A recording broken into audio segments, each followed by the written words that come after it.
Today we build a baseboard. Is it challenging? Let's find out.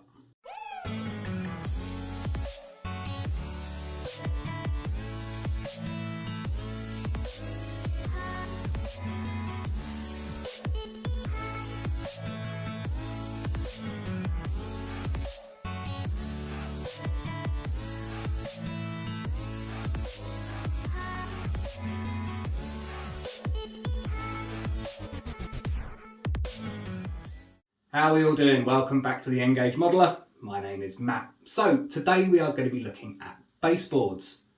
You may be wondering, Matt, you already had baseboards. What the hell are you on about? Well, confession time, it will be put into a more detailed update video. I've had a change of heart and I've had to build myself some fresh baseboards. Now my woodwork skills are poor to say the best, but I'm quite happy with what I've achieved, and I'm just going to show you how I went about building a very simple baseboard made out of 12mm ply and some wooden battens. All you need is a drill, some screws, even a screwdriver. You'll be well away. But without saying further ado, let's take a look at the tools we need in order to complete this baseboard. Okay then, so parts needed in order to complete building a baseboard. A pencil or a marker pen, fantastic. Just so you can mark the wood and also write down where the parts go. It's really handy when you're coming together, put the jigsaw puzzle together. You are going to need some screws. I use some various sizes for this. Just make sure it doesn't go all the way through the baseboard. But before we can put the screws in, we do need a drill bit. That can be done on a hand drill or a power drill. And just for ease of convenience, and because I haven't got that much strength at the moment, can use that in the drill and it will make short work of putting them screws in. Now in order to do that, we use this drill, nice cheap one from Wix. It does the job as you need it to. And then in order to cut the wood, we have the jigsaw at the back there. As you can see guys, not a lot needed. You can use a saw for this, but my woodworking skills is shocking. Cannot cut a straight line to save my life. So with this, all I do is put a piece of plywood on top, have the gap there for the guide, and then just run it along the plywood once it's screwed in to where you need to cut it. There we go. Easy as that. There we go then. Not much needed in order to complete a baseboard. You really need a screwdriver or a drill bit and a screw bit, a saw or a jigsaw and some screws. Simple stuff. Should have most of them laying around. If not, they are not too expensive to buy. Now I have made this out of 12mm ply with some wooden battens underneath, and I wouldn't say this is the best way about going about it, but it's the way that I found that works, and it was quite simple to put together. As I say, my woodworking skills really aren't up to much. So let's check out and see how I get on building this baseboard.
The baseboard is complete then, and it really wasn't that challenging once you break it down. And some of my woodworking skills, which is best described as poor, I've got some pretty solid baseboards now to progress and take on Malcolm's Way Part 2.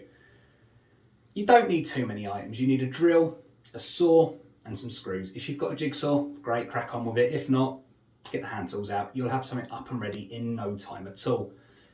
Now, if you are going for the board slightly bigger, I probably would recommend putting a bit more bracing on there, but as that was just a small board, one down the middle should be sufficient. The 12mm ply is probably a little bit of overkill, but as I said, this isn't a how-to, it's how I do. We all do things slightly differently. 6mm, 9mm plywood probably will be fine, but as I want this to be reliable and last for quite a while, 12mm, and it's not going to be needed to be lifted up and moved around because it's going to be stuck in this room, so I can afford to go for that little bit more thickness, so I haven't got to worry about the lightness of the baseboard. That's something you probably will have to consider if you are doing this for an exhibition or have to move the layout around. Lightness is key when it comes to that. But if you have enjoyed this video, guys, please don't forget to hit that like button, and also please do subscribe to the channel. It's free to do and it really helps the channel out get a bit more exposure. If you do leave a comment below, I do read every single one and I do my very best to get back to every single one that is on the channel. I've been the Engage Modeler. This has been my new baseboard, and I'll catch you all again very, very soon. Take care, guys. Stay safe. Bye-bye.